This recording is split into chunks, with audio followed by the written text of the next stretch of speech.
Licence जब भी आप ट्रैवल करें अपने हमरा रखें और ये चीज़ें अपनी दुरुस्त करें, नंबर प्लेट अपनी दुरुस्त करें। अभी हम आपका मोटरसाइकिल बाउंड करने जा रहे हैं विदाउट हेलमेट और विदाउट डॉक्यूमेंट्स।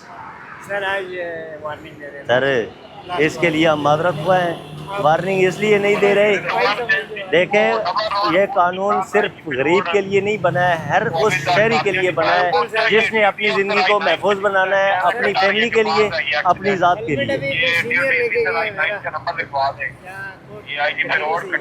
ये सर हाई कोर्ट के वकील हैं और रिसेंटली अभी देख लें आप, इन्होंने हेलमेट का इस्तेमाल ये नहीं कर रहे जो इनकी ज़िंदगी को महफूज बनाने के लिए है और इनकी फैमिली को तकलीफ़ से बचाने के लिए। अगर ये गिरते हैं, इनकी हेड इंजरी होती है। ये मोस्टली ऐसा होता है कि जब हेलमेट का आप इस्तेमाल नहीं करते, मोटरसाइकिल से गिरते हैं तो हेड इंजरी होती है और 90% अगर हेलमेट पहना हुआ है तो 90% जान बचाता है हेलमेट।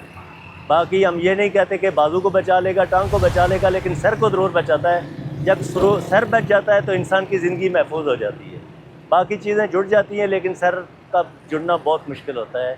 लिहाजा हर शहरी पर यह अखलाकन फ़र्ज़ है कि वो अपनी सेफ्टी के लिए, अपनी फैमिली के लिए हेलमेट का इस्तेमाल करें ताकि आने वाली ज़िंदगी में उनके लिए मुश्किलात ना हो।